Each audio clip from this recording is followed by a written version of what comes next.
अब तेरे बिन एक पल ना बीते बाबा।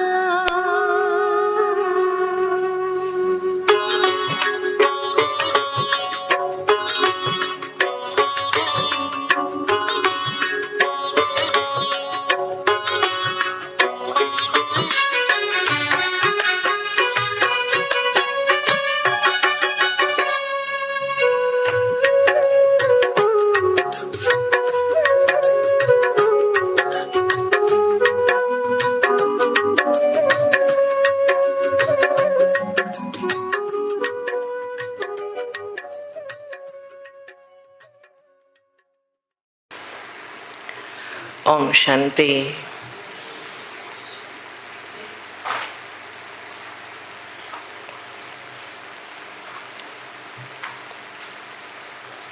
संगम युग के बहुत सुंदर प्रतिज्ञा हमने गीत में सुना। तेरे बिन एक पल न बीते बाबा। സംഗമയുഗത്തിലെ വളരെ സുന്ദരമായൊരു പ്രതിജ്ഞയാണ് നമ്മൾ ഗീതത്തിലൂടെ കേട്ടത്. ബാബ, ഒരു നിമിഷം പോലും എനിക്ക് അങ്ങയില്ലാതെ ജീവിക്കാൻ സാധിക്കുകയില്ല. बाबा कहते हैं सांस सांस में मुझे याद करो, उठते बैठते मुझे याद करो। लेकिन ऐसा अभ्यास हमारा अभी धीरे धीरे हो रहा है, हुआ नहीं है ना। ഓരോ ശ്വാസത്തിലും എന്നെ ഓർമ്മിക്കൂ, ഇരിക്കുമ്പോഴും എഴുന്നേൽക്കുമ്പോഴും എല്ലാം എന്നെ ഓർമ്മിക്കൂ എന്ന് ബാബ നമ്മളോട് പറയുന്നുണ്ട്. അപ്പം അത് ഓരോ നിമിഷവും നമ്മുടേത് നടന്നുകൊണ്ടിരിക്കുകയാണ്, ഉണ്ടായിക്കൊണ്ടിരിക്കുകയാണ്, ഇതുവരെ ആയിട്ടില്ല. അങ്ങനെയല്ലേ? हम बाबा को याद करते हैं, मुरली सुनते हैं, धारणा करते हैं, सेवा करते हैं। इस सब का अंतिम लक्ष्य क्या है हमारा? നമ്മൾ ബാബയുടെ മുരളി കേൾക്കുന്നു, ബാബയെ ഓർമ്മിക്കുന്നു, ധാരണ ചെയ്യുന്നു, സേവനം ചെയ്യുന്നുണ്ട്. ഇതിന്റെ എല്ലാത്തിന്റെ അന്തിമ ലക്ഷ്യം എന്താണ്? क्या है लक्ष्य? बताओ, क्या लक्ष्य है? बाप समान बनना। और छोटे छोटे आवाज में बोल सकते हैं तो बोल सकते हैं। क्या है लक्ष्य? വളരെ പതുക്കെ പറയാൻ പറ്റുമെങ്കിൽ പറയാമെന്ന്. എന്താണ് ലക്ഷ്യം? ഇതെല്ലാം നമ്മൾ ചെയ്യുന്നുണ്ടെങ്കിലും 21 जन्मों का वर्षा लेना, बाप समान बनना, 21 जन्मों का वर्षा लेना, नष्ट मोही बनना, संपूर्ण पावन बनना, जीवन मुक्ति को प्राप्त करना, 63 जन्मों का पाप भस्म करना। अच्छा, ये सभी हम क्यों कर रहे हैं? पावन भी बनना है, पाप भी भस्म करना है, बाप समान भी बनना है। बनकर क्या करना है? फिर वापस घर जाना है। मूल लक्ष्य यहाँ पर आ जाता है, क्योंकि सतयुग में भी आना है, लेकिन उसके पहले हमको जाना कहाँ है? वापस अपने घर जाना है। അനവധി ലക്ഷ്യങ്ങൾ ഇപ്പൊ പറഞ്ഞു. ബാബയ്ക്ക് സമാനമായി തീരണം, നഷ്ടോ മോഹായി തീരണം, പാവനമായി തീരണം. ഇതെല്ലാം നമ്മൾ എന്തിനു വേണ്ടിയിട്ടാണ് ചെയ്യുന്നത്? തിരിച്ചു പോകുന്നതിന് വേണ്ടിയിട്ടാണ്. തിരിച്ചു പോയിട്ട് പിന്നെ നമുക്ക് സത്യുഗത്തിലേക്ക് വരികയും ചെയ്യണം. अब आज हम थोड़ा सा ये बाबा के बस 3 शब्द का एक वाक्य है, अब घर जाना है। कौन सा है? अब घर ഇപ്പോൾ जाना വീട്ടിലേക്ക് പോകണം. हाँ, तो इसके ऊपर हमने कभी सोचा नहीं है। बाबा का एक बहुत सुंदर गीत है, आदि अंत का मंत्र यही है, सबको यही सुनाना है कि अब घर जाना है। 3 വാക്കുകളുടെ ഇതാണ് ഇപ്പോൾ എനിക്ക് തിരിച്ച് വീട്ടിലേക്ക് പോകണം എന്നുള്ളത്. ബാബയുടെ ഒരു വളരെ മനോഹരമായിട്ടുള്ള ഗീതവുമുണ്ട്. ആദി മധ്യ അന്ത്യത്തിന്റെ സാരം ഇതാണ്, ഇപ്പോൾ തിരിച്ച് വീട്ടിലേക്ക് പോകണം. अब थोड़ा इसको हम अर्थ करेंगे इसका। अब घर जाना है, 3 शब्द है। अब माना कब, അപ്പൊ 3 വാക്കുകളാണുള്ളത്. ഇപ്പോൾ, വീട്, പോകണം. അപ്പൊ ഇപ്പോൾ എന്ന് പറയുമ്പോൾ അത് എപ്പോൾ, कब जाना है, कब जाना है इसके बारे में सोचो। बाबा जब से आए तब से बाबा कह रहे हैं अब घर जाना है। ഇപ്പോൾ പോകണം വീട്ടിലേക്ക് എന്നുള്ളതാണ് പറയുന്നത്. അപ്പൊ ഇപ്പോൾ എന്ന് പറയുന്നത് അത് എപ്പോഴാണ്, ആ സമയം ഏതാണ്? ബാബ വന്ന സമയം മുതൽക്ക് പറയുന്നത് ഇതാണ്, ഇപ്പോൾ പോകണം വീട്ടിലേക്ക്. पहली बात, अब माना हर घड़ी हमें घर जाने का अभ्यास करना है। ആദ്യത്തെ കാര്യം ഇതാണ്, ഇപ്പോൾ എന്ന് പറയുമ്പോൾ ഓരോ നിമിഷവും നമ്മൾ ഈ അഭ്യാസം ചെയ്യണം. हम लोग जब स्कूल में थे तो हम लोग रनिंग रेस प्रैक्टिस करते थे। रेस कभी साल में एक बार होता था, लेकिन हमें रोज प्रैक्टिस कराया जाता था, है ना। 400 मीटर्स रिले, ये वो रोज प्रैक्टिस कराया जाता था, ताकि स्पोर्ट्स के समय हम कम से कम समय में लक्ष्य तक पहुंच सके। നോക്കൂ, സ്കൂളിൽ ഓട്ട മത്സരമൊക്കെ നടത്തുമ്പോൾ അതിൽ 400 മീറ്ററിൻ്റെ ഉണ്ടായിരിക്കും, റിലേ ഉണ്ടായിരിക്കും. ഇതിലെല്ലാം മത്സരം ഒരു ഒറ്റ പ്രാവശ്യം ഉണ്ടാവുള്ളൂ. പക്ഷെ അതിൻ്റെ പ്രാക്ടീസ് നമ്മൾ ദിവസവും ചെയ്യുന്നു. अभ्यास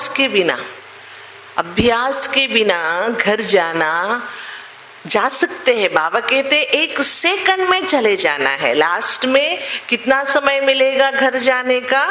1 सेकंड मिलेगा। तो क्या अभी हम 1 सेकंड में घर जाने के लिए अभ्यास कर रहे हैं? വീട്ടിലേക്ക് നമുക്ക് പോകാനായിട്ട് സാധിക്കും, അതെന്തായാലും പറ്റും. പക്ഷേ നമുക്ക് 1 സെക്കൻഡിൽ പോകണം. ആ 1 സെക്കൻഡിൽ പോകാനായിട്ട് നമുക്ക് അഭ്യാസമില്ലാതെ സാധിക്കുമോ? है ना। इसके लिए अब घर जाना है, इसका पहला पार्ट अब बना। हर घड़ी जब भी बैठे, वहां ब्रह्मा बाबा जैसे प्रैक्टिस करते थे, काम करते करते बीच में चले जाते थे, फिर कोई आया तो नहीं जाते थे, फिर वापस चले जाते थे। ये अभ्यास उन्होंने बहुत किया। तो क्या हम ये अभ्यास कर रहे हैं? ഇപ്പോൾ എന്നുള്ളതിൻ്റെ ഒരു പാർട്ട് എന്ന് പറയുന്നത് ആദ്യത്തെ ഇതാണ്, അതായത് ഒരു നിമിഷത്തിൽ നമുക്ക് പോകാനായിട്ട് സാധിക്കണം. ഏതുപോലെ ബ്രഹ്മ ബാബ ഓരോ നിമിഷവും അത് അഭ്യാസം ചെയ്തിരുന്നു. ബാബ കാര്യങ്ങൾ ചെയ്തുകൊണ്ടിരിക്കുന്നതിൻ്റെ ഇടയിലും ഒറ്റയടിക്ക് ബ്രഹ്മലോകത്തിലേക്ക് പോകും, പിന്നെ തിരിച്ചു വരും. വീണ്ടും കാര്യത്തിൻ്റെ ഇടയിൽ ബാബ ബ്രഹ്മലോകത്തിലേക്ക് പോകും, തിരിച്ചു വരും. അപ്പൊ അത്രയും അഭ്യാസം നമുക്കുണ്ടോ? अब जाने का मतलब और एक दूसरा अर्थ होता है, जब हमारा इस शरीर में अंतिम घड़ी होगी।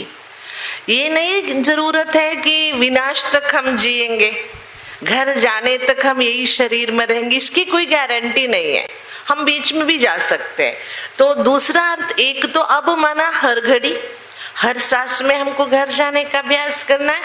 दूसरा, जब ये शरीर छूटे तब हम इस शरीर से अलग होकर घर जाने के लिए तैयार रहे। രണ്ടാമത്തെ അർത്ഥം ഇതാണ്, ഇപ്പോൾ വീട്ടിലേക്ക് പോകണം എന്നുള്ളതിൻ്റെ, ഇപ്പോൾ എന്നുള്ളതിൻ്റെ അതിലിതാണ് നമുക്ക് നമ്മുടെ അന്തിമ നിമിഷം ഏത് സമയത്ത് വേണമെങ്കിലും വരാം. അപ്പോൾ അങ്ങനെ നമുക്ക് വിനാശത്തിന്റെ സമയം വരെ നമ്മൾ ജീവിച്ചിരിക്കും എന്നുള്ളത് യാതൊരു ഗ്യാരണ്ടിയും ഇല്ല. ഏത് നിമിഷം വേണമെങ്കിലും വരാം. അപ്പോൾ ഈ നിമിഷം ശരീരം വിടുകയാണ് എങ്കിൽ ഞാൻ തയ്യാറാണോ എന്നുള്ളതാണ്. अब घर जाना है, इसका मतलब हमें बंधनों से मुक्त होना है, हिसाब किताब से मुक्त होना है, दुखों से मुक्त होना है, पापों से मुक्त होना है, कितना कुछ करना है। अब घर जाने के लिए यूं ही नहीं जा सकता, कोई तैयारी करनी है उसके लिए। ഇപ്പോൾ വീട്ടിലേക്ക് പോകുന്നതിന് വേണ്ടിയിട്ടുള്ള തയ്യാറെടുപ്പുകൾ നമ്മൾ നടത്തണം. യാതൊരു പ്രകാരത്തിലുള്ള ബന്ധനങ്ങൾ ഉണ്ടായിരിക്കരുത്. കർമ്മ കണക്കുകളുടെ ബന്ധനം, ബന്ധങ്ങളുടെ ബന്ധനം, പാപങ്ങളെ നഷ്ടമാക്കിയിരിക്കണം. എല്ലാ പ്രകാരത്തിലുള്ള ബന്ധനങ്ങൾ സമാപ്തമായാൽ മാത്രമേ നമുക്ക് വീട്ടിലേക്ക് പോകാൻ സാധിക്കുകയുള്ളൂ. और घर ये शब्द है ना, हर मनुष्य को घर एक समाधान देने वाला, शांति देने वाला, एक अपना प्यारा सा एक शेल्टर होता है जहां पर बहुत सुकून से हम जीते हैं। तो घर जाना माना हम अपने प्यारे जगह जा रहे हैं। പിന്നെ വീട്ടിലേക്ക് പോവുക എന്ന് പറഞ്ഞു കഴിഞ്ഞാൽ നമുക്ക് ഏറ്റവും പ്രിയപ്പെട്ട ഒരു സ്ഥാനത്തേക്ക് പോവുക എന്നുള്ളതാണ്. കാരണം വീട് എപ്പോഴും നമുക്ക് വിശ്രമം നൽകുന്നു, നമുക്കൊരു സുഖം നൽകുന്നു, ഒരു സന്തോഷം പ്രദാനം ചെയ്യുന്നതാണ്. അപ്പോൾ വീട്ടിലേക്ക് പോവുക എന്ന് പറഞ്ഞാൽ അങ്ങനെ നമുക്ക് സമാധാനത്തോടുകൂടി അങ്ങനെയുള്ളൊരു സ്ഥാനത്തേക്ക്, അത്രയും പ്രിയപ്പെട്ട സ്ഥാനത്തേക്ക് പോകലാണ്. और ये ज्ञान तो बहुत विचित्र है, गोल गोल है। ये गोल गोल ज्ञान से देखो, घर जाने का बाबा ने संदेश दिया, लेकिन घर जाने के लिए यहाँ क्या तैयारी करनी है ये भी बाबा ने हमें बताया है। അപ്പൊ ഈ ജ്ഞാനം ഇങ്ങനെ ഗോൾ ഗോൾ ആയിട്ടുള്ളതാണ്. ഈ വീട്ടിലേക്ക് പോകുന്നതിന് വേണ്ടിയിട്ട് നമ്മൾ എന്തെല്ലാം തയ്യാറെടുപ്പുകളാണ് നടത്തേണ്ടത് അതും ബാബ നമുക്ക് പറഞ്ഞു തന്നിട്ടുണ്ട്. अब सोचिए, आप लोग यहाँ भट्टी के लिए आ रहे थे, 4-5 दिन की भट्टी के लिए, है ना। उसके लिए पहले आपने छुट्टी सोचा, घर से परमिशन लिया, पैसे की तैयारी की, कपड़े की तैयारी की, सब कुछ किया ना। 5-6 दिन आप नहीं रहेंगे तो वहाँ का व्यवस्था जो है सब करके आए। केवल 5-6 दिन आने के लिए कितने समय से हम तैयारी करते हैं। अब तो हमको इस कलयुगी दुनिया को छोड़ के घर जाना है, बिल्कुल एक बार जाना है, तो उसके लिए हमें कितनी तैयारी करनी होगी। ഇവിടെ ഇപ്പോൾ നിങ്ങൾ ഈ ഭട്ടിക്ക് വേണ്ടിയിട്ട് വന്നിരിക്കുകയാണ്. അതൊരു 5-6 ദിവസത്തെ ഭട്ടിക്ക് വേണ്ടിയിട്ടാണ്. പക്ഷെ അതിനു വേണ്ടി പോലും നിങ്ങൾ എത്രയോ തയ്യാറെടുപ്പുകളാണ് നടത്തുന്നത്. ജോലി ചെയ്യുന്നുണ്ടെങ്കിൽ അവിടുന്ന് ലീവ് സാങ്ഷൻ ആയിട്ട് വരണം, അല്ലെങ്കിൽ വീട്ടിൽ നിന്നുള്ള പെർമിഷൻ വേണം, ഡ്രസ്സ്, പൈസ, ഈ എല്ലാ അറേഞ്ച്മെന്റ്സും നടത്തണം. അപ്പോൾ ഈ ഒരു 5-6 ദിവസത്തേക്ക് വേണ്ടിയിട്ട് നിങ്ങൾ ഇത്രയും അറേഞ്ച്മെന്റ് നടത്തുന്നു. ഇപ്പോൾ ഇവിടെ നിങ്ങൾക്ക് തിരിച്ച് സദാ വീട്ടിലേക്ക് പോകേണ്ടതാണ്. ഒരേ ഒരു പ്രാവശ്യമേ നമ്മൾ പോകുന്നുള്ളൂ, തിരിച്ച് നമുക്ക് പോകേണ്ടതാണ്. അപ്പൊ അതിനു വേണ്ടിയിട്ട് എത്രമാത്രം തയ്യാറെടുപ്പുകളാണ് നമ്മൾ നടത്തേണ്ടത്. इम्पोर्टेंट है, इसके लिए हमें क्या क्या तैयारी करनी है। पहले संकल्पों के समाना है, संकल्पों को समेटना है। घर जाने के लिए पहले क्या करना पड़ेगा, जो बिखरा हुआ संकल्प है हमारा वो सारा समेटना पड़ेगा। വീട്ടിലേക്ക് പോകുന്നതിന് വേണ്ടിയിട്ടുള്ള ആദ്യത്തെ തയ്യാറെടുപ്പുകളാണ് ചിന്നി ചിതറിക്കിടക്കുന്ന നമ്മുടെ സങ്കല്പങ്ങളെ സമാഹരിക്കണം, അതിനെല്ലാം ഒതുക്കണം.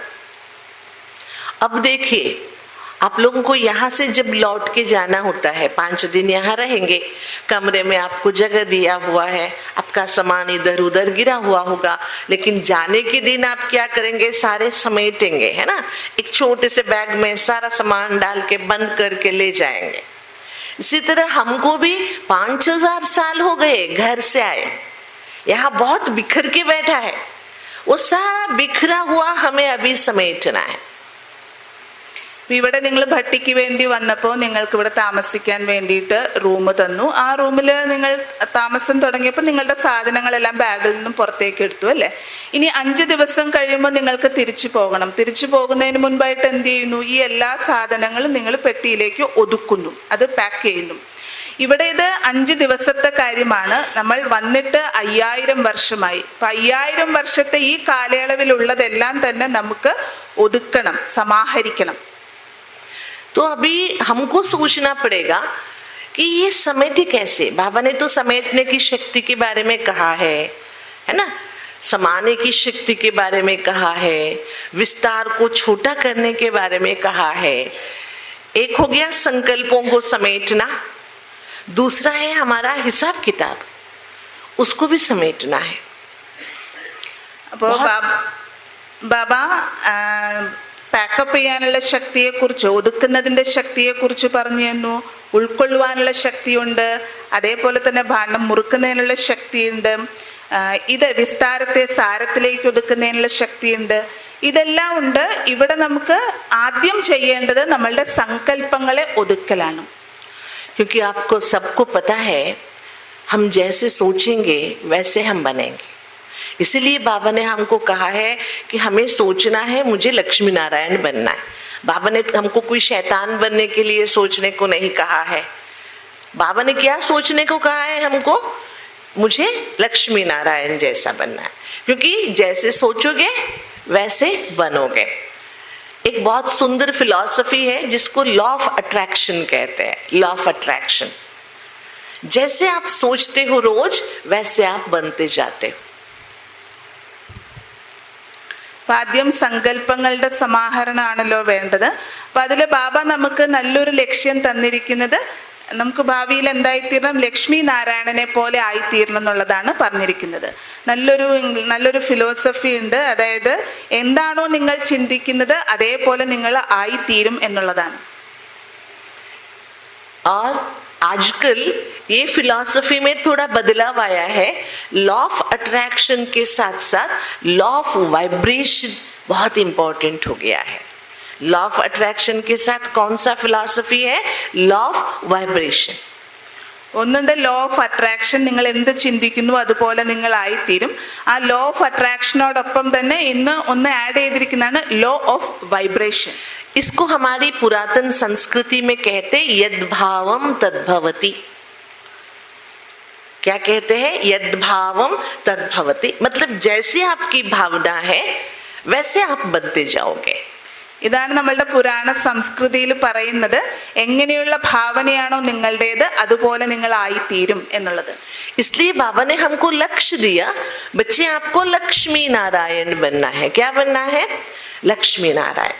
Lakshmi Narayan is the symbol of perfection, है ना. परिपूर्णता की एक निशानी है लक्ष्मी नारायण. गुण संपन्न, शक्ति संपन्न, मर्यादा संपन्न, सब में संपन्न. तो हमको घर जाने के लिए पहले जरूरी है हम यहाँ की अपूर्णता को समाप्त करें और परिपूर्ण बनने की ओर कदम बढ़ाए. അപ്പോൾ ലക്ഷ്മി നാരായണനെ പോലെ ആകണം എന്നുള്ള ലക്ഷ്യമാണ് ബാബ നമുക്ക് തന്നിരിക്കുന്നത്. അപ്പൊ ലക്ഷ്മി നാരായണൻ എന്തുകൊണ്ടാണ്? അത് പെർഫെക്ഷന്റെ പ്രതീകമാണ്, സമ്പന്നതയുടെ പ്രതീകമാണ്. അപ്പൊ ആദ്യം നമ്മൾ ചെയ്യേണ്ടത് അപൂർണതയിൽ നിന്ന് നമുക്ക് പൂർണ്ണതയിലേക്ക് വരണം. അവരുടെ മഹിമ തന്നെ എന്താണ്? ഗുണസമ്പന്നം, ശക്തി സമ്പന്നം, എല്ലാത്തിലും സമ്പന്നം എന്നുള്ളതാണ്. അപ്പൊ ഇപ്പോൾ നമുക്ക് അപൂർണത മാറ്റി പൂർണ്ണത, സമ്പന്നത കൊണ്ടുവരണം. इससे क्या होगा? जैसे जैसे हम संपूर्णता की ओर कदम बढ़ाएंगे तो हमारे बंधन छूटते जाएंगे. സമ്പൂർണതയിലേക്ക് നമ്മൾ വരുന്നതിനനുസരിച്ച് നമ്മുടെ ബന്ധനങ്ങൾ സമാപ്തമായിക്കൊണ്ടിരിക്കും. इसलिए बाबा कहते घर जाना है. घर माना मुक्ति, है ना. घर माना क्या है? मुक्ति. वहां कोई बंधन नहीं है, वहां कोई खींचातान नहीं है, वहां कोई हमें खींचने वाला नहीं है. तो मुक्ति पाने के लिए यहाँ ही हमें मुक्त होना पड़ेगा. അപ്പൊ വീട്ടിലേക്ക് പോകുക എന്ന് പറഞ്ഞു കഴിഞ്ഞാൽ മുക്തി നേടുക എന്നുള്ളതാണ്. മുക്തി എന്ന് പറഞ്ഞു കഴിഞ്ഞാൽ അവിടെ യാതൊരു പ്രകാരത്തിലുള്ള ബന്ധനങ്ങളില്ല, പിടിവലികളില്ല, ആകർഷണങ്ങളില്ല, യാതൊന്നുമില്ല. അപ്പൊ ആ ഒരു മുക്ത അവസ്ഥയിലേക്ക് നമ്മൾ ഇവിടെ തന്നെയാണ് ആയിത്തീരേണ്ടത്, എല്ലാ പ്രകാരത്തിലുള്ള ബന്ധനങ്ങളിൽ നിന്നും മുക്തം. इसका बाबा ने बीज बताया. तुम एक आत्मा हो, मैं परमात्मा हूं. आत्मा एक बिंदु है, तुम्हारा एक ही संबंधी मैं हूं. मतलब दूसरे जो भी है सब पार्ट है. निज सत्य संबंध कौन सा है? मेरा है. इससे क्या हो गया? जो हमारा बहुत इधर उधर बंधन था उससे बाबा ने यहाँ से पहले छुटकारा दिलाई.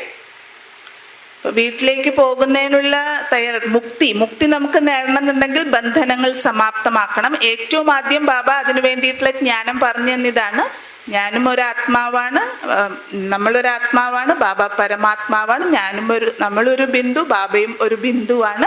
അപ്പോൾ ബാബയുമായിട്ട് എല്ലാ ബന്ധങ്ങളും വെക്കുക. ഇവിടെ അവിടെയൊക്കെ നമ്മുടെ മനസ്സ്, ബുദ്ധി ഇങ്ങനെ പല പല ബന്ധങ്ങളിൽ പോയി കിടക്കുകയാണ്. അതിനെല്ലാം മാറ്റി ഒരേ ഒരു ബാബയിലേക്ക് വെക്കുമ്പോൾ നമ്മൾ എല്ലാത്തിൽ നിന്നും മുക്തമാകുകയാണ് ചെയ്യുന്നത്. അപ്പോൾ നമ്മൾ വീട്ടിലേക്ക് പോകാനുള്ള തയ്യാറെടുപ്പിലാണ് അത് എന്നുള്ളതാണ്.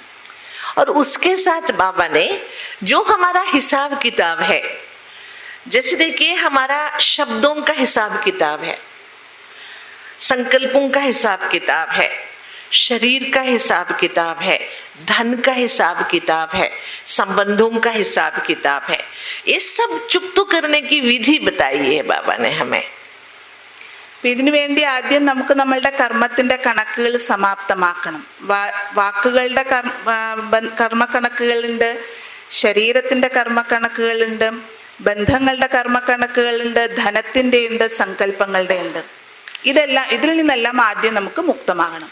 अब आप सोचिए, हम उसी घर में क्यों जन्म लिए हैं, दूसरे घर में क्यों नहीं जन्म लिए? हम बिरला के घर में, टाटा के घर में जन्म ले सकते थे ना, नहीं ले पाए क्योंकि हमारा उस घर में क्या था, हिसाब किताब था. എന്തുകൊണ്ടാണ് നമ്മൾ ഈ കുടുംബം, ഇപ്പൊ നമ്മൾ എവിടെയാണോ ജനിച്ചിരിക്കുന്നത് ആ കുടുംബത്തിൽ തന്നെ പോയി ജന്മം എടുക്കാൻ കാരണം എന്താണ്? എന്തുകൊണ്ട് നമ്മൾ ടാറ്റയുടെ അല്ലെങ്കിൽ ബിർളയുടെ കുടുംബത്തിൽ പോയിട്ട് ജന്മം എടുക്കുന്നില്ല? കാരണം നമുക്ക് ഈ ഒരു കുടുംബവുമായിട്ടാണ് കർമ്മത്തിന്റെ കണക്കുകൾ കിടക്കുന്നത്. इसलिए अभी क्या करना है, बाबा ने हमें क्या सिखाया है? देखिए, बाबा ने हमको दृष्टि योग सिखाया है. सभी को आत्मिक दृष्टि से देखो. जितना हमने पुराने जन्मों में दृष्टि से पाप किया है, वो दृष्टि योग के माध्यम से उसे खत्म करना है हमको. ബാബ നമ്മളെ ദൃഷ്ടിയോഗം പഠിപ്പിച്ചു. എന്തിനു വേണ്ടിയാ ബാബ ദൃഷ്ടിയോഗം പഠിപ്പിച്ച? എല്ലാവരെയും ആത്മരൂപത്തിൽ കാണാൻ വേണ്ടിയിട്ടാണ്. അതായത് പഴയ ജന്മങ്ങളിൽ നമുക്ക് ആ ആത്മാവിനുമായിട്ട് ദൃഷ്ടിയിലൂടെ അനേകം കർമ്മത്തിന്റെ കണക്കുകൾ ഉണ്ടാക്കി വെച്ചിട്ടുണ്ട്. അതെല്ലാം തന്നെ ദൃഷ്ടിയോഗത്തിൽ കൂടി നമുക്ക് തീർക്കണം. कईयों के साथ हमारा शब्दों का लेन देन है. हम सभी से बात नहीं करते, बात उन्हीं से करते हैं जिनसे हमारा कुछ लेन देन है. तो अभी बाबा की सेवा, वाचा सेवा करते हुए, जैसे दृष्टि सेवा करते हैं वैसे वाक सेवा, वाचा सेवा करते हैं. इससे हमारे शब्दों से जो पाप हुए हैं उसका समाप्ति होती है. അതുപോലെ തന്നെ വാക്കുകളിലൂടെ വളരെയധികം കർമ്മത്തിന്റെ കണക്കുകൾ ഉണ്ടായിട്ടുണ്ട്. നമ്മൾ എല്ലാവരോടും സംസാരിക്കയില്ല, ചിലരുമായിട്ടൊക്കെയാണ് നമുക്ക് വാക്കുകളുടെ കർമ്മത്തിന്റെ കണക്കുകൾ ഉള്ളത്. അപ്പൊ മുൻജന്മത്തിൽ ആർക്കാണോ നമ്മൾ വാക്കുകളിലൂടെ അങ്ങനെ കണക്കുകൾ ഉണ്ടാക്കി വെച്ചിട്ടുള്ളത് അതവിടെ തീർക്കുകയാണ്. വാച സേവനം അതിനുള്ള മാർഗമായിട്ട് ബാബ നമുക്ക് പറഞ്ഞു തന്നു. मनसा सेवा करते. आज की मुरली तो मनसा सेवा पर थी पूरी, है ना? मनसा सेवा, सबके बारे में शुभ सोचना, सब आत्मा के बारे में शुभ वाइब्रेशंस भेजना. कोई कितना भी मुझे बुरा करे उसके बारे में कभी बुरा ना सोचना. ये जो मनसा सेवा है, इससे मन से भी हमने बहुत पाप किए हैं ना, वो पाप समाप्त होंगे. അതുപോലെ തന്നെ ഇന്ന് മുരളിയിലും ബാബ മനസാ സേവനത്തെ കുറിച്ച് പറഞ്ഞു. മനസ്സുകൊണ്ട് എല്ലാവരെ കുറിച്ചും ശുഭമായിട്ട് ചിന്തിക്കുക, ആരെക്കുറിച്ചും മോശമായിട്ടുള്ളത് ചിന്തിക്കാതിരിക്കുക. അപ്പൊ ഇങ്ങനെ മനസാ സേവനത്തിന്റെ മാർഗം നമുക്ക് പറഞ്ഞു തന്നത്, മനസ്സുകൊണ്ട് നമ്മൾ വളരെയധികം പാപം ചെയ്തിട്ടുണ്ട്, ആ പാപങ്ങളെല്ലാം സമാപ്തമാക്കുവാൻ കഴിയും. उसी तरह हम लोगों ने धन से भी पाप किए हैं. किए कि नहीं किए पाप? धन से भी हमने पाप किए हैं. तो धन से किया हुआ पाप धन सेवा के माध्यम से ही समाप्त होगा. അതുപോലെ ധനം കൊണ്ട് നമ്മൾ വളരെയധികം പാപം ചെയ്തിട്ടുണ്ട്. അപ്പൊ ഈ ധനം കൊണ്ടുള്ള പാപം തീർക്കാനായിട്ട് ധനം കൊണ്ട് സേവനം നമ്മൾ ചെയ്യണം. मुझे याद है, वैसे मैं सुनाती हूँ बीच बीच में, हमारे घर में हमारे दादाजी जो थे, ये सब छोटी छोटी बातें हमें बहुत अच्छा समझाते थे. एक बार क्या किया, हमारे चाचा के बेटे ने, कोई बीक वाला आया था पूछने, उठा के, उन दिनों 10 रुपए मना बहुत था, कोई आता तो 1 पैसा देते थे, उसने उठा के 10 रुपए दे दिया. तो दादाजी ने उसको, दादाजी ने कहा दे दिया तो से दे दिया, लेकिन बाद में एक कहानी सुनाई दादाजी ने हमको. ദീദി തൻ്റെ വീട്ടിലെ കാര്യം പറയുകയാണ്. ദീദിയുടെ മുത്തശ്ശൻ ഇങ്ങനെയുള്ള കാര്യങ്ങളൊക്കെ വളരെ നന്നായിട്ട് പറഞ്ഞു കൊടുക്കുമായിരുന്നു. അപ്പോൾ ഒരു പ്രാവശ്യം ദീദിയുടെ ചാച്ചൻ്റെ മകൻ വീട്ടിൽ നിന്ന് ഒരു 10 രൂപ എടുത്തു കൊടുത്തു. ആരോ വന്നപ്പോൾ 10 രൂപ കൊടുത്തു. അപ്പം അന്നത്തെ സമയത്ത് എന്ന് പറഞ്ഞാൽ ഒരു പൈസയ്ക്ക് പോലും ഭയങ്കര വിലയാണ്. അപ്പം ആ സമയത്ത് മുത്തശ്ശനൊന്നും പറഞ്ഞില്ല. പിന്നീട് ഒരു കഥ പറഞ്ഞു കൊടുത്തു. दादाजी ने क्या बोला कि 2 व्यक्ति थे एक गांव में. एक बहुत अच्छा व्यक्ति, सभी को दान देने वाला. उसके पास एक गरीब आया. गरीब ने बोला, आप सभी को पता होगा हमारे तरफ कोस्टल में एक मछली पकड़ते हैं. मछली पकड़ने का अनेक विधान होता है. छोटे तर में एक धागे को सुई बांध के मछली पकड़ते, जानते हो उसको क्या बोलते हैं आप लोग? पता नहीं. ചൂണ്ട പിടിക്കുക. हाँ, वो गरीब बोला, मुझे आप है ना एक 5 पैसा दे दो. उन दिनों की बात है, 5 पैसा दे दो, 5 मछली पकड़ने का मैं बना लूंगा. 1 पैसे में 1 बना सकते थे. मतलब रोज मैं 5 मछली भी पकड़ू ना तो मेरा घर चल जाएगा। एक एक मछली 2 रुपए में भी बिका 10 रुपया हो जाएगा, उन दिनों चल जाता था। तो दादाजी ने बोला कि जो धनवान था, अच्छा व्यक्ति था, उसने उसको 25 पैसे दिए। कितना उसने मांगा था? 5 पैसा, इसने दिया 25 पैसा। तो बहुत खुश हो गया। उसने क्या किया, 25 ऐसा एक लकड़ी पे 25 मछली पकड़ने का बना दिया। तो एक दिन में 25 मछलियां तो मिल जाती थी उसको।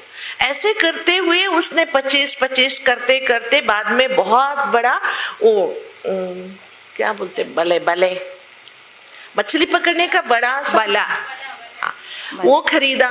उसके बाद उसने एक बोट खरीदा, बहुत बड़ा फिशरमैन बन गया, लाखों खरीदा उसने। एक दिन दोनों मर गए, पैसा देने वाला भी मर गया, मछली पकड़ने वाला भी। तो मछली पकड़ने वाले को स्वर्ग में लेके गए और पैसे देने वाले को नरक में लेके गए। तो ये पैसे देने वाला हैरान हो गया, मैं तो किसी को बुराई नहीं किया जिंदगी में, मुझे नरक में क्यों लाए हैं।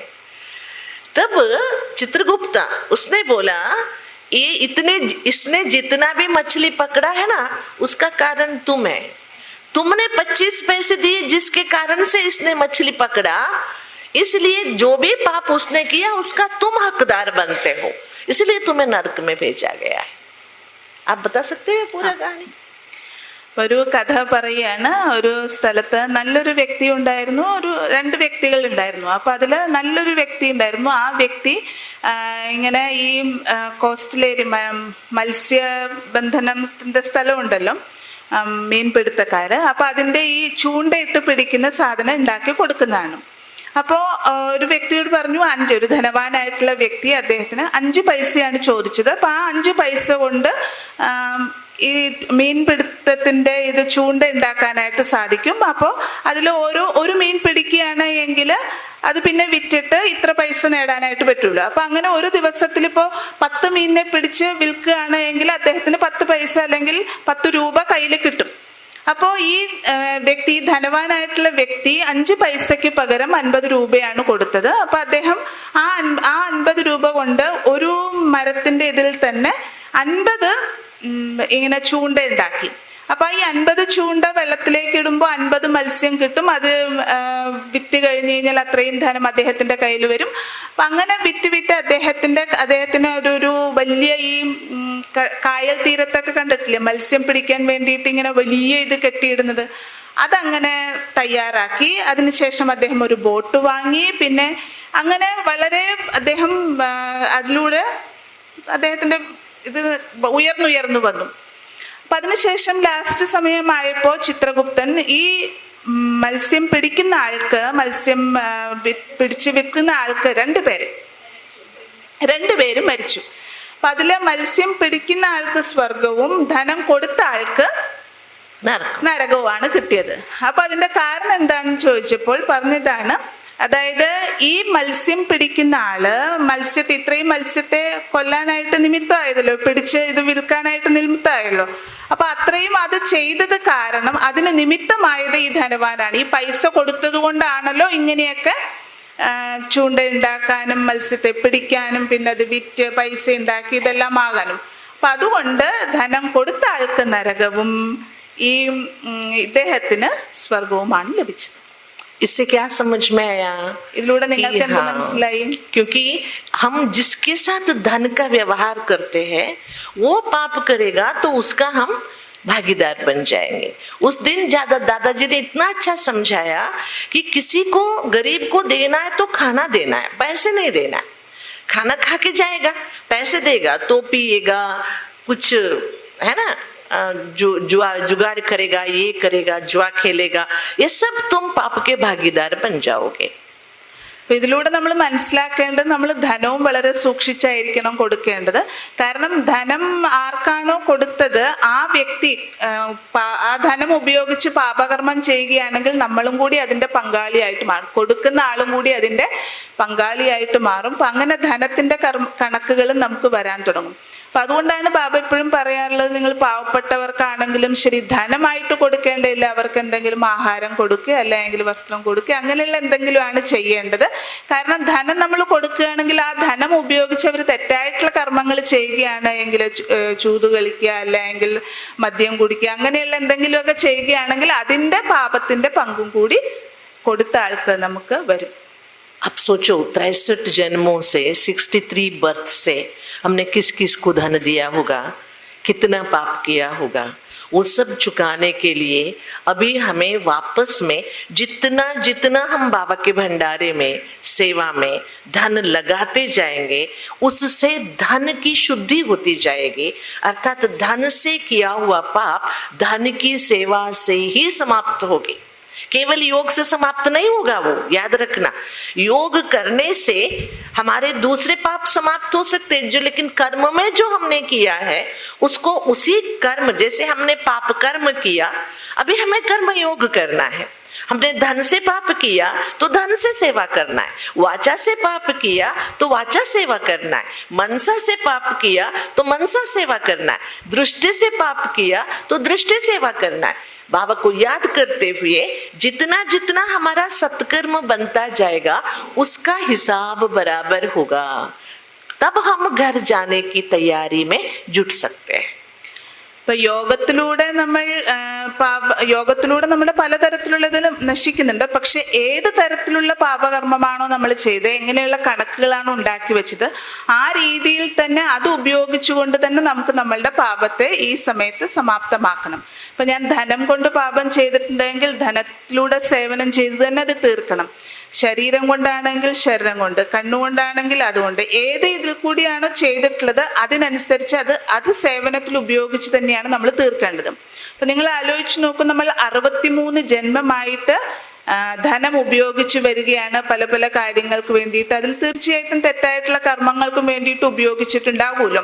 അപ്പൊ അങ്ങനെയുള്ള ആ പാപത്തിന്റെ ആ കണക്കുകളെ തീർക്കണം എന്നുണ്ടെങ്കിൽ ധനം ഈ സമയത്ത് ബാബയുടെ സേവനത്തിന് വേണ്ടിയിട്ട് ഉപയോഗിക്കുക തന്നെ വേണം. എത്രമാത്രം നമ്മൾ ധനം ബാബയുടെ സേവനത്തിന് വേണ്ടിയിട്ട് ഉപയോഗിക്കുന്നു അത്രയും നമ്മൾ ധനത്തിലൂടെ ചെയ്ത പാപത്തിന്റെ കണക്കുകൾ സമാപ്തമായിക്കൊണ്ടേയിരിക്കും. केवल धन नहीं है, हाँ बोलना है। അങ്ങനെയാണെങ്കിൽ മാത്രമേ നമുക്ക് ഈ കണക്കുകളെല്ലാം തീർത്തിട്ടേ നമുക്ക് തിരിച്ചു വീട്ടിലേക്ക് പോകാനായിട്ട് സാധിക്കുകയുള്ളൂ. शरीर से भी आप कितने भी धनवान हो अपने धन की सेवा कर दे, लेकिन आपको तन से भी सेवा करना है, आपसे जो सेवा हो सके। अभी समझो सेंटर में भोग बटता है, प्लेट्स पड़े रहते हैं, वो पूछो ना बैठ के, कुछ नहीं कर सकते आप, झाड़ू नहीं लगा सकते, बड़े बड़े काम नहीं कर सकते, प्लेट की सफाई तो करके रख सकते हैं बैठ के। थोड़ा तो तन की सेवा करो, जिससे तन से हमने बहुत पाप किया है वो कम होता जाएगा। लेकिन हम क्या सोचते, हमने पैसा दे दिया बस हो गया, या हम क्लास में आते हैं यही बड़ी सेवा है, हम बहुत योग करते हैं इससे हमारे पाप भस्म होंगे। अब सोचो, ब्रह्मा बाबा ने तन भी दिया था, धन भी दिया था, सब कुछ करते हुए बाबा ने तन की सेवाएं भी की, बाबा ने तन से भी सेवा की, बाबा ने बच्चों के साथ बैठ के अनाज साफ किया, मिट्टी उठाई, क्या नहीं किया मम्मा बाबा ने। तो इसीलिए अगर संपूर्ण बनना है तो जो अपूर्णता है, पाप किए हुए है ना, अपूर्णता माना पाप है ना, अपूर्णता को संपूर्णता में बदलने के लिए हर तरह से मनसा वाचा कर्मणा तन मन धन से हमें बाबा की याद में सेवा में लगाना है। അപ്പൊ ധനം കൊണ്ട് മാത്രം സേവനം ചെയ്താൽ പോരാ, ഇനി നമ്മളുടെ ശരീരവും ബാബയുടെ സേവനത്തിന് വേണ്ടിയിട്ട് ഉപയോഗിക്കണം. ഇപ്പൊ വിചാരിക്കും, നമ്മൾ സെന്ററിൽ വരുമ്പോൾ നമുക്ക് ശരീരം കൊണ്ട് ഇപ്പോൾ അടിച്ചു വാരാനോ അങ്ങനെയുള്ള ഹെവി ആയിട്ടുള്ള കാര്യങ്ങളൊന്നും ചെയ്യാൻ പറ്റുന്നില്ല. നിങ്ങൾക്ക് അവിടെ പാത്രങ്ങൾ ഇരിക്കുന്നുണ്ട്, പാത്രം കഴുകി വെച്ചിട്ടുണ്ട്, അതൊക്കെ നിങ്ങൾക്കൊന്ന് കഴുകി വൃത്തിയാക്കി അല്ലെങ്കിൽ തുടച്ചു വെക്കാൻ സാധിക്കുമെങ്കിൽ അത് നിങ്ങൾക്ക് ചെയ്യാം. അപ്പൊ അതൊരു ശരീരം കൊണ്ടുള്ള സേവനമായിട്ട് മാറും. നോക്കൂ, നമ്മളുടെ ബ്രഹ്മ ബാബയും അമ്മയും എല്ലാം തന്നെ ഇപ്പൊ ബാബ ധനം പൂർണ്ണമായിട്ടും ബാബയുടെ സേവനത്തിന് വേണ്ടിയിട്ട് ഉപയോഗിച്ചു. പക്ഷെ ബാബ ധനം കൊണ്ട് മാത്രമല്ല, കാരണം ചില കുട്ടികൾ അങ്ങനെ വിചാരിക്കുന്ന, ഞാൻ ധനം ബാബയുടെ സേവനത്തിന് വേണ്ടിയിട്ട് കൊടുത്തല്ലോ ഇനി അത് മതി. അല്ല, ശരീരവും ഉപയോഗിക്കണം. ശരീരം മാത്രമല്ല, എല്ലാ പ്രകാരത്തിലും നമ്മൾ സേവനം ചെയ്യണം. കാരണം ബ്രഹ്മ ബാബ എല്ലാ പ്രകാരത്തിലുള്ള സേവനവും ചെയ്തിട്ടുണ്ട്. ബാബ ശരീരം കൊണ്ട് എത്രയാ സേവനം ചെയ്തിരിക്കുന്നത്, മമ്മയും എത്രയാ സേവനം ചെയ്തിരിക്കുന്നത്. അപ്പൊ എല്ലാ പ്രകാരത്തിലുള്ള സേവനം നമ്മൾ ചെയ്യണം. മനസ്സ വാച കർമ്മണ, ശരീരം മനസ്സ് ധനം, എല്ലാ പ്രകാരത്തിലുള്ള സേവനം ചെയ്താൽ മാത്രമേ നമുക്ക് ഈ സമയത്തുള്ള നമ്മളുടെ അപൂർണതയെ മാറ്റി പൂർണ്ണതയിലേക്ക് എത്തി തിരിച്ചു വീട്ടിലേക്ക് പോകാനായിട്ട് സാധിക്കുകയുള്ളൂ. यज्ञ में ध्यानी दादी और क्वीन मदर थे. नाम सुना है? ध्यानी दादी माना मम्मा की मासी. मम्मा की मासी थी ध्यानी दादी. क्वीन मदर माना मनमोहिनी दीदी की लौकिक माँ. जब हम आए थे तो ये बहुत बूढ़े हो गए थे, लेकिन थे. इनसे बहुत सारी कहानियां सुनी है मैंने. आप इनको बताओ, मैंने जो बताया. ദീദി എപ്പോഴാണ് യജ്ഞത്തിലേക്ക് വന്നത് ആ സമയത്ത് ധ്യാനി ദാദിയും അതേപോലെ തന്നെ ക്വീൻ മദറും ഉണ്ടായിരുന്നു.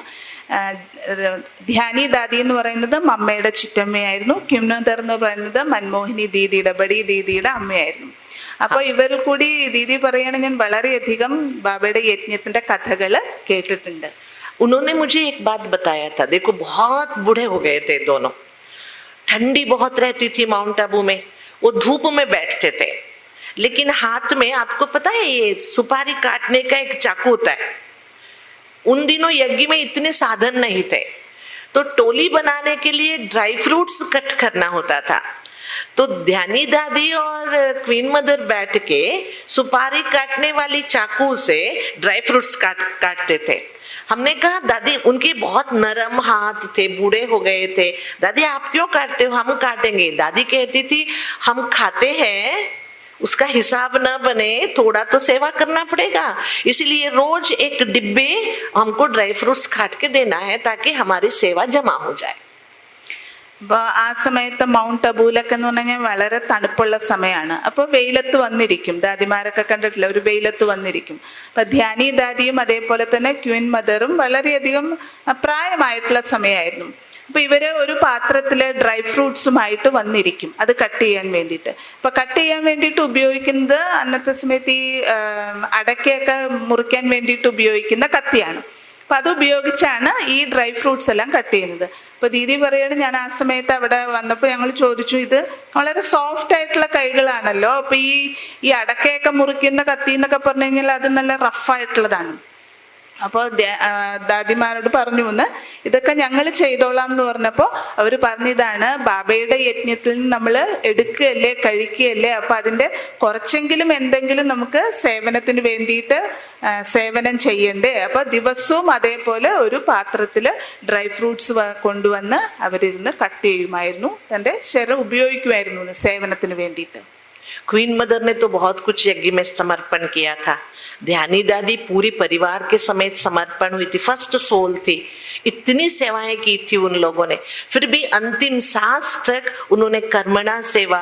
और हम जाके बैठते तो यज्ञ की इतनी सुंदर कहानियां सुनाती थी, वाचा सेवा करती थी और कहती थी, लड़की तुम्हारे लिए हम योग करेंगे, तुम अच्छी ब्रह्मा कुमारी बन जाओ. ऐसे मनसा सेवा करती थी. देखो उनको जरूरत नहीं थी, पूरी उन्होंने परिपूर्णता को पा लिया था, फिर भी अंतिम सांस तक उनका पूरी तरह से अपने आप को सेवा में रखना हमारे लिए एक आदर्श है. അപ്പൊ ക്വീൻ മദർ എന്ന് പറഞ്ഞാൽ വളരെയധികം സേവനത്തിന് വേണ്ടിയിട്ട്, ബാബയുടെ യജ്ഞ സേവനത്തിന് വേണ്ടിയിട്ട് നൽകിയിട്ടുള്ളതാണ്.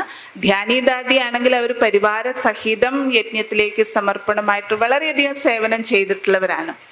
അപ്പോൾ അവര് ലാസ്റ്റ് സമയം വരെ തന്നെ സേവനം ചെയ്തുകൊണ്ടേയിരുന്നു. കർമ്മണ സേവനത്തിലും മനസ്സാ സേവനമാണെങ്കിലും ഒക്കെ ചെയ്തുകൊണ്ടേയിരുന്നു. അപ്പൊ ദീദി പറയുകയാണ്, ദീദി അവിടെ ചെല്ലുമ്പോ ധ്യാനി ദാദി പറയുമെന്ന്, ഞങ്ങൾ അത്രയും യോഗത്തിന്റെ ഇത് തരുന്നുണ്ട്, യോഗദാനം ചെയ്യുന്നുണ്ട്, നല്ലൊരു ബ്രഹ്മകുമാരിയായി തീരും. അപ്പോ എന്താവശ്യമുണ്ട് അവർക്ക് സേവനം ചെയ്യാൻ, പക്ഷെ അവർ അവസാനം വരെ മനസ്സുകൊണ്ടും അതേപോലെ തന്നെ കർമ്മണായും സേവനം ചെയ്തുകൊണ്ടേയിരുന്നു. इसलिए हमारा योग अच्छा लगे, बैठ के योग अच्छा करे, उसके साथ साथ हम कर्मयोगी बने, कर्मणा सेवा करें. मुझे याद है हम जब स्टूडेंट थे, घर में बंधन था, तो भी हम क्या करते थे, टाइपिंग क्लास जाते थे. टाइपिंग क्लास के लिए 1 महीने का 15 रुपए देना होता था. हम कहते थे 2 क्लास जाएंगे तो 30 रुपए मिलता था. 1 क्लास जाते थे, 1 क्लास सेंटर जाते थे, वो 15 रुपए जाके भंडारे में डालते थे. उन दिनों सेवा का इतना नशा था कि हम कमाते तो नहीं है, लेकिन सेवा हमें करनी जरूर है. एक टाइपिंग क्लास मिस करते थे, लेकिन 15 रुपए भंडारे में डालते थे, पौना घंटा सेंटर में बैठ के घर जाते थे।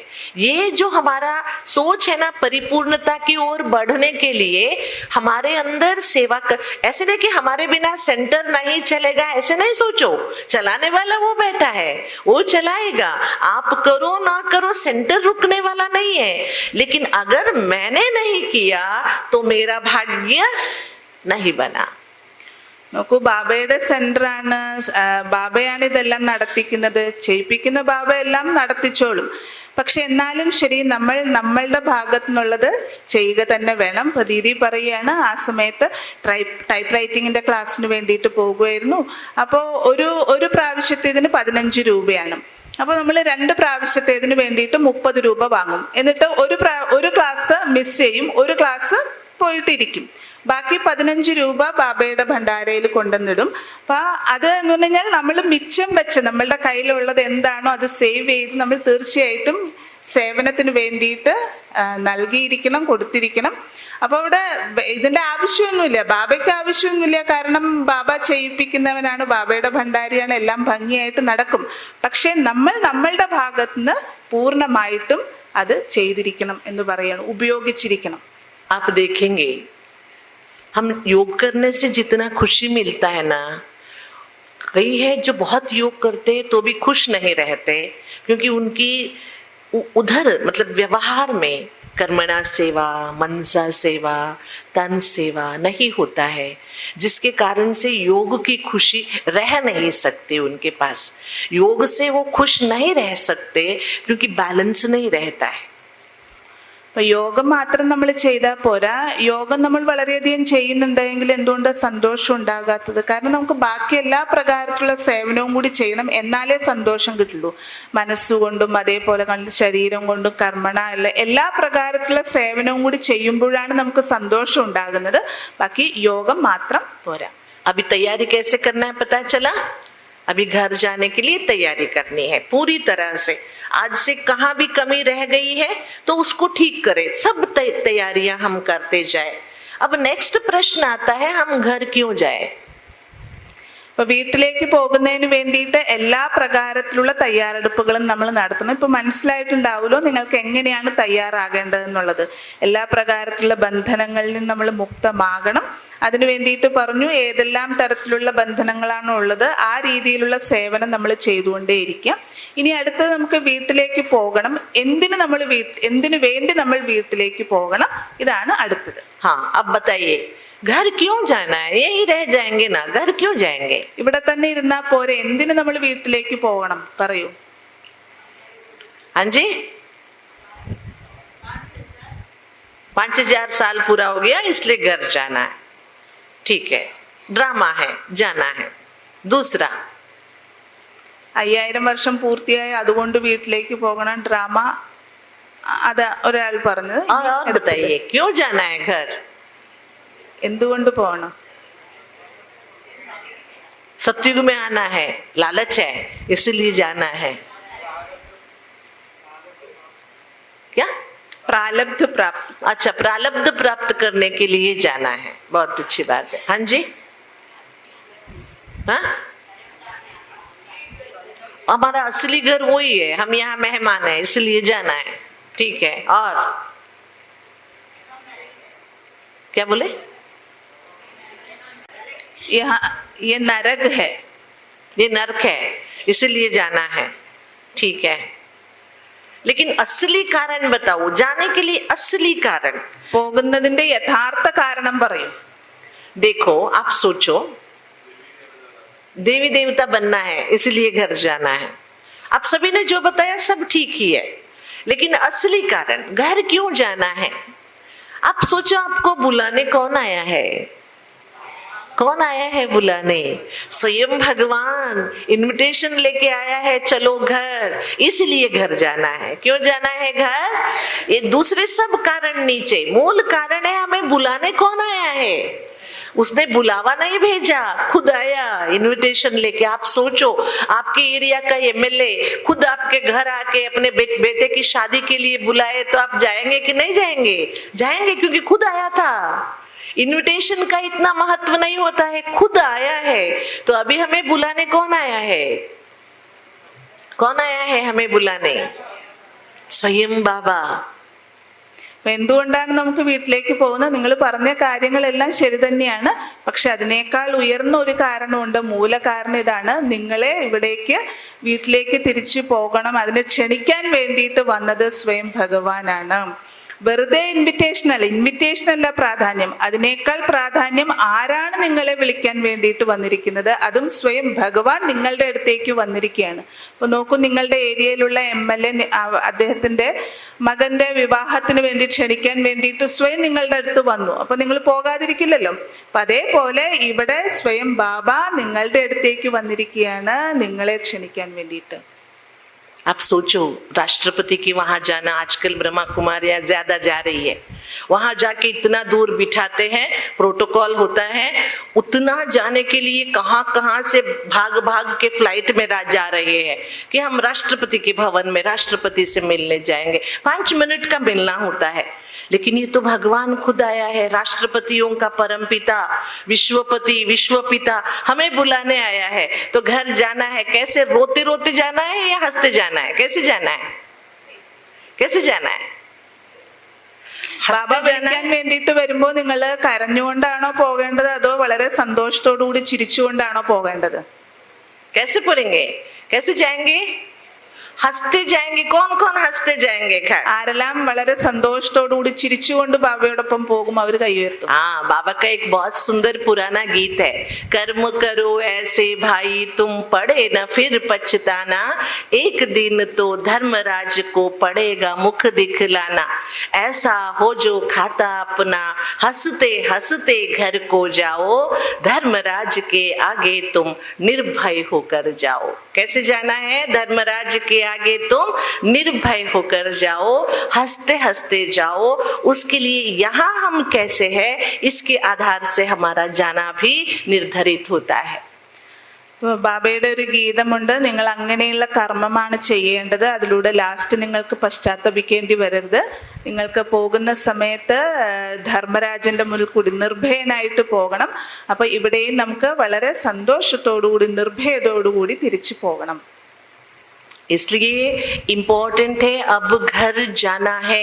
छोटा सा शब्द है, लेकिन जाना कैसे है? हमारे सिर पर जो वजन है वो सारा उतार के जाना है, हमें उठा के नहीं जाना है। कैसे जाना है? सारा उतार के जाना है, उतार के बाबा को देना है। बाबा को देने के लिए मन से समर्पित होना है।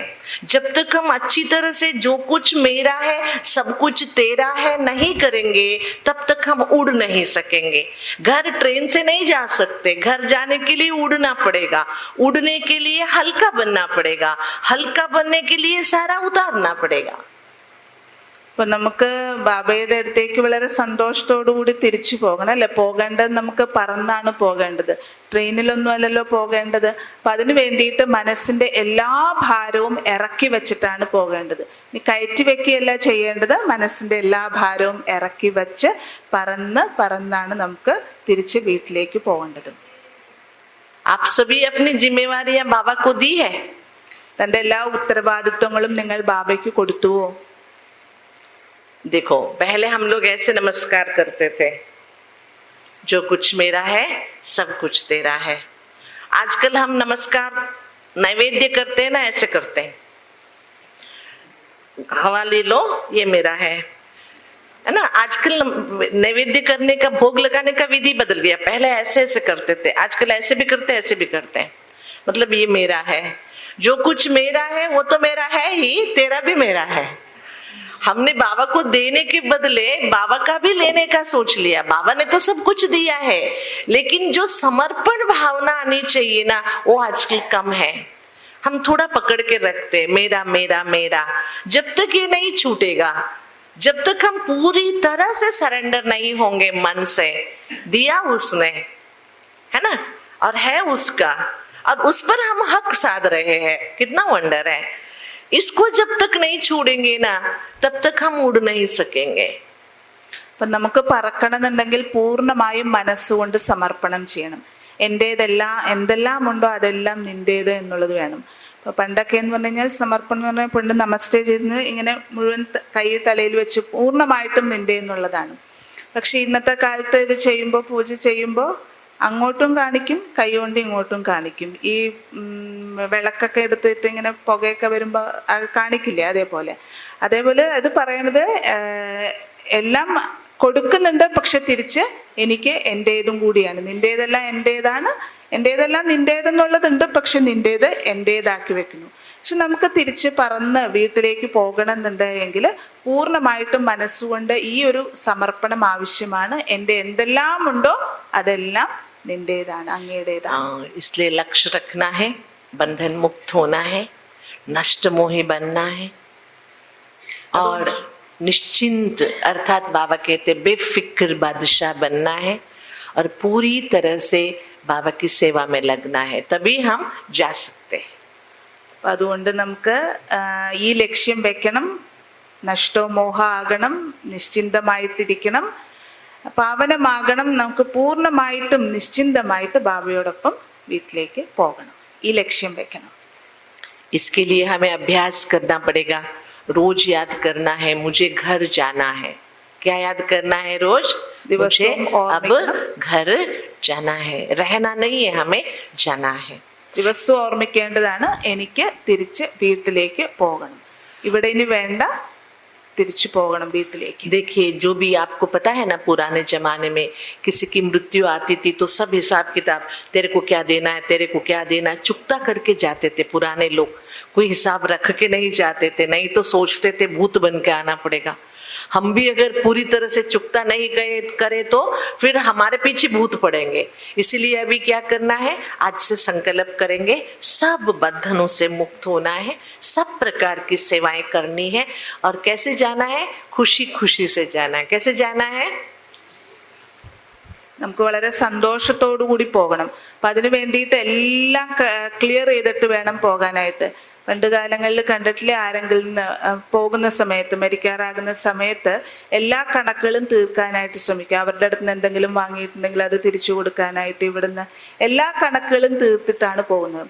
അപ്പം അതേപോലെ നമുക്കും ഇപ്പോൾ തിരിച്ച് വീട്ടിലേക്ക് പോകണം, സന്തോഷത്തോടു കൂടി പോകണം, എല്ലാ കണക്കുകളും തീർത്തിട്ട് വേണം പോകാനായിട്ട്. അതുകൊണ്ട് സേവനം നമ്മൾ ചെയ്യണം എല്ലാ രീതിയിലും.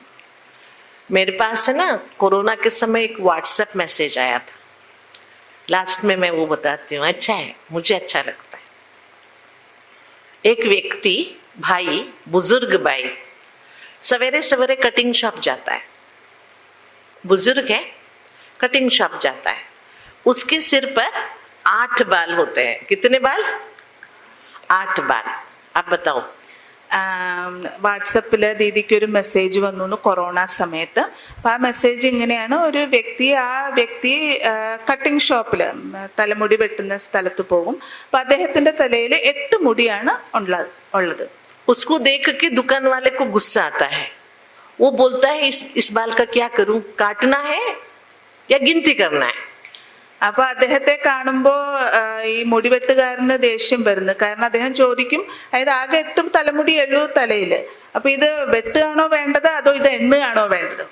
तब ये बुजुर्ग बोलता है काटना भी नहीं है, गिनती भी नहीं करना है, मुझे पता है 8 बाल है, जो बाल है ना उस बाल में रंग लगा दो. അപ്പൊ ആ പ്രായമായിട്ടുള്ള വ്യക്തി, വളരെ പ്രായമായിട്ടുള്ള വ്യക്തിയാണ്.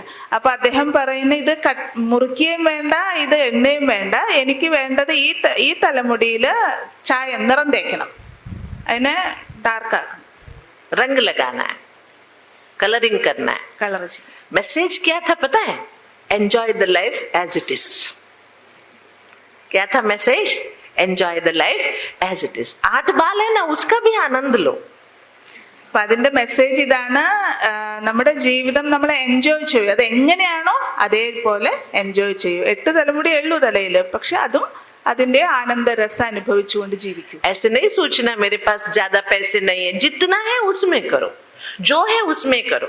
मैं थोड़ा वीक हूँ, आप याद रखना, मेरा अनुभव है, जब तबीयत ठीक नहीं रहता है तब आप कर्मणा सेवा करके देखो, तबीयत अपने आप सुधरता है. ब्रह्मा बाबा क्या करते थे पता है? कोई कहता था आज मेरा सिर दर्द है, तो बाबा कहता था 100 रोटी सेकना. सेकना जानते हो? आग में सेकना, 100 रोटी सेको, तुमने कोई पाप कर्म किया होगा इसलिए सिर दर्द आ रहा है, रोटी सेको सिर दर्द ठीक हो जाएगा, ऐसे बोलते थे ब्रह्मा बाबा।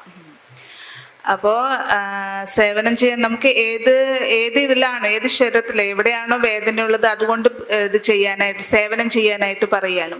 ഇപ്പോൾ തലവേദന ഉണ്ടായെങ്കിൽ നമ്മൾ കൂടുതൽ കർമ്മണ സേവനം ചെയ്യും. ശരീരത്തിന് വയ്യാതെ ഏതെങ്കിലും തരത്തിലുള്ള ബുദ്ധിമുട്ടുണ്ടെങ്കിൽ കർമ്മണ സേവനം കൂടുതൽ ചെയ്യും. അപ്പൊ ധനമാണെങ്കിലും ശരി, നമ്മൾ തൻ്റെ കയ്യിൽ എന്താണോ ഉള്ളത് അതുകൊണ്ട് നമ്മൾ തീർച്ചയായിട്ടും ബാബയുടെ സേവനത്തിന് വേണ്ടിയിട്ട് ഉപയോഗിക്കണം. ബ്രഹ്മ ബാബ പറയുമായിരുന്നു, ബാബയ്ക്ക് ഇപ്പൊ തലവേദന വരുമ്പോൾ ആ സമയത്ത് 100 ചപ്പാത്തി ചുട്ടെടുക്കും എന്ന് പറഞ്ഞു കഴിഞ്ഞാൽ സേവനത്തിന് വേണ്ടിയിട്ട് ഉപയോഗിക്കും. इसलिए हम सभी घर जाने की तैयारी करेंगे ना अभी?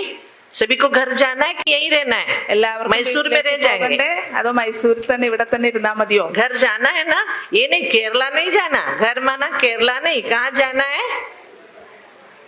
परम धाम जाना है। इसके लिए यहाँ से तैयारी शुरू करो, थोड़ा थोड़ा करते हुए एक दिन जाते समय खुशी खुशी से घर जाएंगे। ठीक है? ओम शांति। അപ്പൊ വീട്ടിലേക്ക് പോകാനുള്ള തയ്യാറെടുപ്പിൽ ഇപ്പോൾ മുതലേ തുടങ്ങണം. കുറേശ്ശെയായിട്ട് എല്ലാം തീർത്ത് ലാസ്റ്റ് നമുക്ക് പോകണം. സന്തോഷത്തോടു കൂടി പോകണം വീട്ടിലേക്ക്. कर्म करो ऐसे भाई तुम, पड़े न फिर पछताना।